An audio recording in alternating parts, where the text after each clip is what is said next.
Justice Munib Akhtar ने senior जजेस का एहतराम नहीं किया और प्रैक्टिस प्रोसीजर कानून की मुखालफत की। Supreme court practice and procedure committee के मामले पर चीफ जस्टिस काजी फायज ईसा ने जस्टिस मंसूर अली शाह के खत का जवाब दे दिया।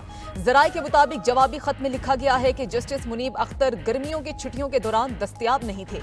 प्रैक्टिस प्रोसीजर कानून कहता है अर्जेंट नौयत के मुकदमात पर 14 दिन में समाअत होगी। जस्टिस मुनीब अख्तर का तातीलात के दौरान अर्जेंट मुकदमात सुनने से इनकार कानून की नफी है। जस्टिस मुनीब का कमेटी में रवैया मुनासिब नहीं था। जस्टिस मुनीब अख्तर ने आईनी मुकदमात में जल्द हुक्म इम्तना दिए। जस्टिस याहिया अफरीदी को जजेस कमेटी में शामिल होने का कहा गया।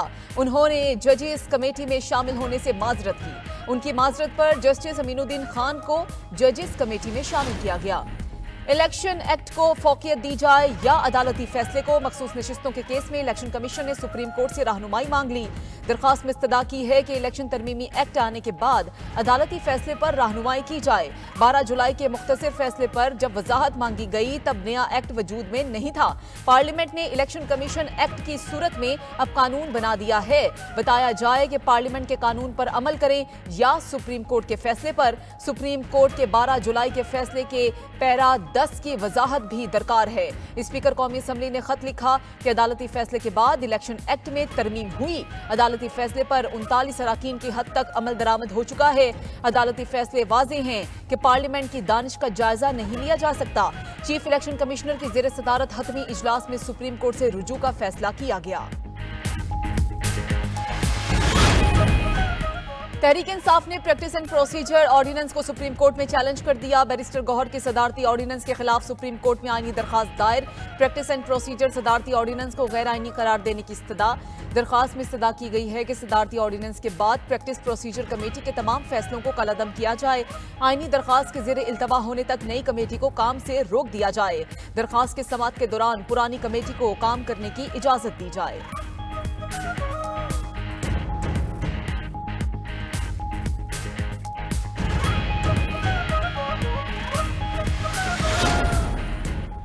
आईनी तरामीम पर इत्तफाक राय पैदा करने के लिए सबके पास जा रहे हैं। तमाम स्टेक होल्डर्स के पास भी जा रहे हैं। विफाकी वजीर कानून आजम नजीर तारड़ की मीडिया से गैर रस्मी गुफ्तगू।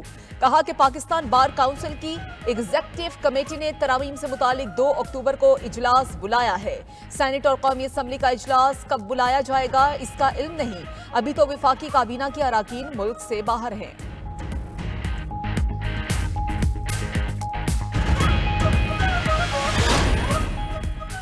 जब इलेक्शन कमिश्नर ने रियासती इदारे को सियासी जमात में बदल दिया, मुशीर इत्तलात खैबर पख्तूनख्वा बैरिस्टर सैफ ने कहा कि इलेक्शन कमीशन बहाने ढूंढने के लिए इजलास पर इजलास बुला रहा है। ताखीदी हरबे इस्तेमाल करने पर इलेक्शन कमिश्नर तौहीन अदालत के मुर्तकिब हुए हैं। इलेक्शन कमीशन जाली हुकूमत के इशारों पर चल रहा है। रहनुमा पीपल्स पार्टी शर्जील मेमन बोले कि पीटीआई को वो सीटें दी गई हैं जो मांगी ही नहीं गई। कुछ लोग जेल में 1-1.5 साल गुजार कर मजलूम बन गए। नई अदालतों का कयाम इंसाफ की जल्द फराहमी के लिए है। पीपल्स पार्टी ने कभी अदालतों से लड़ाई नहीं की।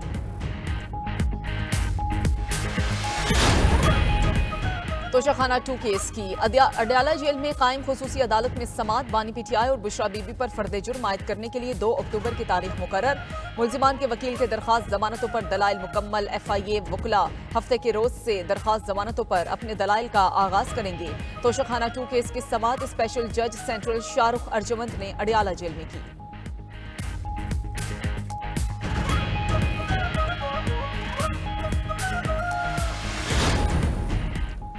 सुप्रीम कोर्ट में बैतुल माल मुलाजमीन को अलाउंसेस की अदायगी के खिलाफ केस की समाअत। अदालत ने बैतुल माल के रवा और गुज़श्ता 4 साला बजट की तफसीलात तलब कर ली।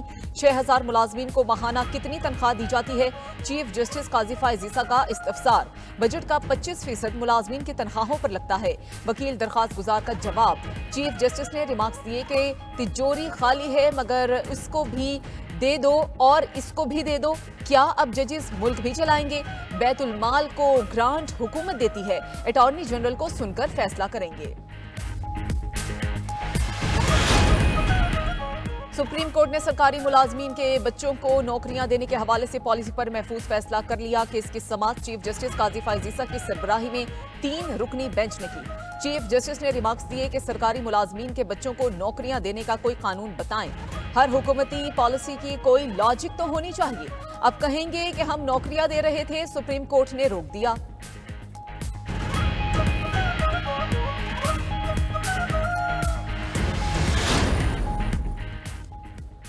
आईएमएफ ने पाकिस्तान के लिए $7 अरब कर्ज की मंजूरी दे दी। बेल आउट पैकेज के तहत पाकिस्तान को पहली किस्त $1 अरब 10 करोड़ की मिलेगी। आईएमएफ का नया कर्ज प्रोग्राम 37 माह पर मुहित है।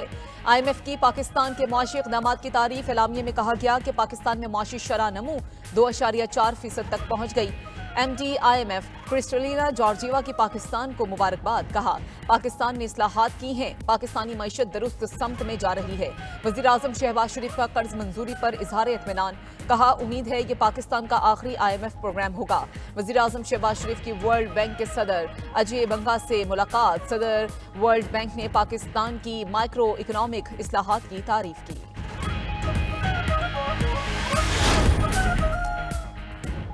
बिजली की कीमतों में 57 पैसे फी यूनिट कमी का इम्कान। नेपरा में समात मुकम्मल, फैसला महफूज। नेपरा में समात मुकम्मल, फैसला महफूज कर लिया गया। नेपरा का कहना है कि डाटा का तफसीली जायजा लेने के बाद फैसला जारी किया जाएगा। सीपीपी के मुताबिक बिजली कीमतों में कमी से सारिफीन को 7 अरब का रिलीफ मिलेगा। अगस्त में बिजली की खपत 20% कम रही। आने वाली सामाही एडजस्टमेंट में मजीद इजाफा होगा, बिजली हुकाम ने खबरदार कर दिया। आज़ाद फ़लस्तीन के बगैर खित्ते में अमन कायम नहीं हो सकता। वज़ीर आज़म शहबाज शरीफ की फ़लस्तीन में इसराइली मुजालिम की शदीद मज़म्मत। फ़लस्तीनी सदर के साथ गुफ्तगू में कहा कि इसराइल फ़लस्तीनियों की नस्ल कुशी कर रहा है। फ़लस्तीनी भाइयों की कुर्बानियां रायगा नहीं जाएंगी। वक्त आ गया है सब इकट्ठे होकर गजा में जंग बंदी का मुतालबा करें। पाकिस्तानी अवाम के दिल फ़लस्तीनी भाइयों के साथ धड़कते हैं। फ़लस्तीनी सदर महमूद अब्बास का हिमायत पर पाकिस्तान से इज़हार तशक्कुर। कहा कि पाकिस्तान से जितना मुमकिन हुआ फ़लस्तीनी भाइयों की मदद की।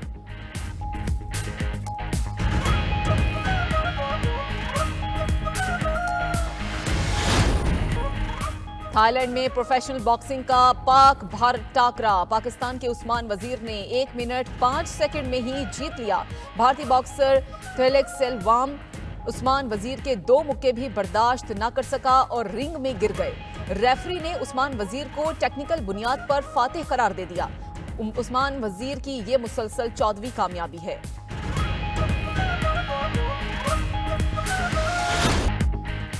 और ज़रा यूनिवर्सिटी फैसलाबाद में चाइनीज कन्फ्यूशियस इंस्टीट्यूट की 10 साला रंगारंग तकरीबात। तलबा ने पाक चीन दोस्ती के रंग बिखेर दिए।